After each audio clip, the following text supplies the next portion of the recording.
राजनीति विज्ञान व प्रतियोगी परीक्षाओं से संबंधित हिंदी में जानकारी प्राप्त करने के लिए हमारा चैनल सब्सक्राइब करें। BA, MA, B.Ed तथा M.Ed के विद्यार्थियों के लिए विशेष पाठ्य सामग्री प्राप्त करने के लिए बेल आइकन भी दबाएं। आज मैं आपको लोक प्रशासन के क्षेत्र के बारे में विस्तार पूर्वक बताऊंगी। यहाँ मैं आपको लूथर गुलिक का प्रसिद्ध सिद्धांत क्षेत्र के लिए जो उन्होंने दिया है उसके बारे में डिटेल में बताऊंगी। अरस्तु ने राज्य को मानव सभ्यता का संरक्षक स्वीकार किया है। राज्य ने प्रारंभ में जहाँ मनुष्य को सुरक्षा का आश्वासन दिया था, तो वही वर्तमान राज्य में लोक कल्याणकारी मार्ग के रूप में अपने आप को प्रस्तुत किया है। विद्यार्थियों, राज्य जिन उपयोगी एवं महत्वपूर्ण कार्यों तथा नीतियों का निर्धारण करता है, उन्हें संपन्न करने का दायित्व किसका होता है? लोक प्रशासन का होता है। प्रशासन ही राज्य की इच्छा को साकार रूप प्रदान करता है। सच तो यह है विद्यार्थियों कि प्रशासन ही राज्य का व्यक्तित्व तथा सार है। इस प्रकार जब प्रशासन को सार्वजनिक नीतियों को संपादित करने का उत्तरदायित्व सौंपा जाता है, तब इस दायित्व को लोक प्रशासन की संज्ञा दी जाती है। यही कारण है कि राज्य के प्रत्येक कार्य, योजना और क्रियान्वित को लोक प्रशासन की सीमाओं से होकर गुजरना पड़ता है। इस कारण लोक प्रशासन व्यवस्था का केंद्र बिंदु है। लोक प्रशासन विकासशील और विकसित दोनों देशों के लिए आवश्यक होता है। विद्यार्थियों, जैसा कि आप जानते हैं कि मानव जीवन की अनंत इच्छाएं, जिनकी पूर्ति के लिए वह हमेशा ही क्रियाशील रहता है। इसके लिए मानव को अनेक सुविधाओं की भी आवश्यकता होती है, तो वह इन सुविधाओं को किससे प्राप्त करता है?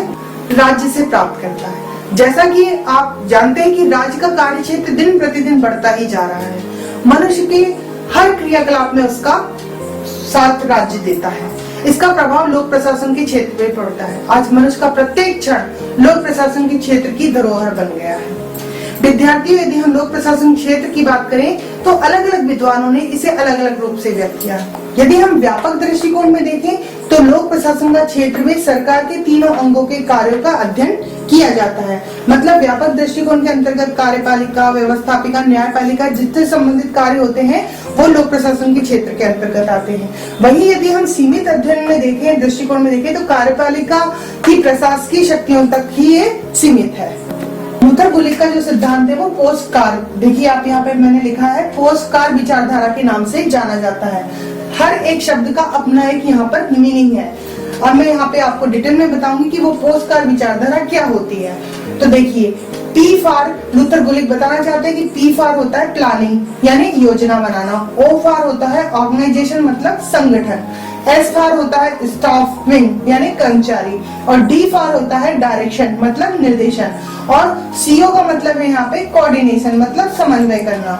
R फॉर रिपोर्ट, मतलब प्रतिवेदन तैयार करना। और B फॉर बजटिंग, मतलब बजट बनाना। यहाँ इसका मतलब है कार्य क्षेत्र के अंतर्गत लोक प्रशासन की पोस्टकार विचारधारा के आधार पर ही लोक प्रशासन कार्य करता है। जैसा कि विद्यार्थियों आप जानते ही हैं कि किसी भी कार्य को करने के लिए पहले क्या बनाई जाती है? एक योजना बनाई जाती है। विद्यार्थियों, यहाँ मैं आपको बताना चाहूंगी डिटेल में कि प्लानिंग मतलब योजना बनाना। योजना बनाने से तात्पर्य किसी कार्य को करने से पूर्व उसकी रूपरेखा को तैयार करने से है। विभिन्न पहलुओं पर विचार किया जाता है, उसके उद्देश्यों को जाना जाता है और इन समस्त तथ्यों को ध्यान में रखते ही योजना की रूपरेखा तैयार की जाती है, जिससे निर्धारित लक्ष्य की प्राप्ति संभव हो सके।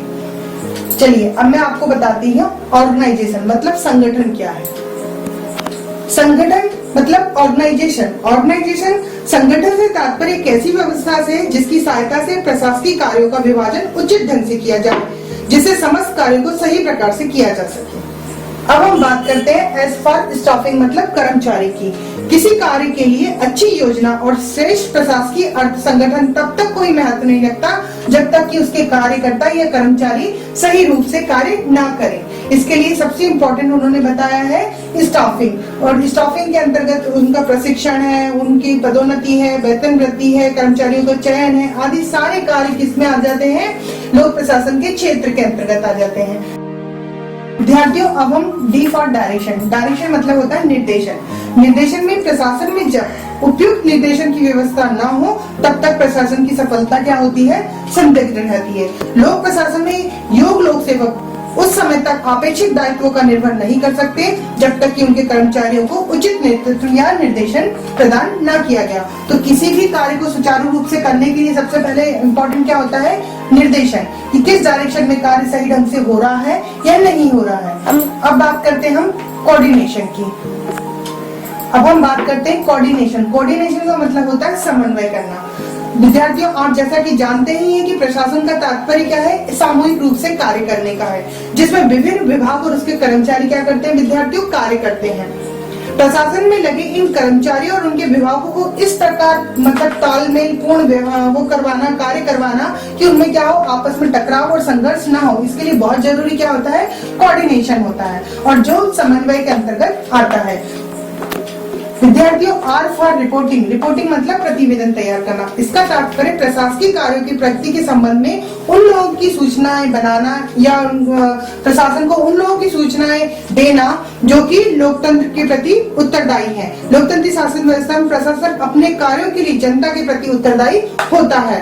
जनता की लोक नीतियों को पूर्ण करना प्रशासन का क्या होता है विद्यार्थियों, मुख्य उद्देश्य होता है। प्रतिवेदन में प्रशासन के विभिन्न अंगों द्वारा किए जाने वाले कार्यों की साप्ताहिकी, मासिक, तिमाही, 6 माही सारी रिपोर्ट तैयार की जाती है और इनको अधिकारियों को भेजा जाता है। तो रिपोर्टिंग में सबसे इम्पोर्टेंट कार्य होता है। विद्यार्थियों, बी फॉर बजट। बजटिंग का अर्थ बताना चाहूंगी कि बजट जो है प्रशासन व्यवस्था का प्रमुख महत्वपूर्ण अंग होता है। प्रशासकीय कार्यों को संपन्न करने के लिए धन की क्या होती है, बहुत आवश्यकता होती है। जैसे शरीर के लिए प्राण आवश्यक है, बजट के लिए अंतर्गत वित्तीय प्रशासन सम्मिलित है। वित्तीय योजना तैयार करना, आय व्यय का लेखा रखना, प्रशासकीय विभागों पर वित्तीय साधनों द्वारा नियंत्रण रखना आदि कार्य आते हैं।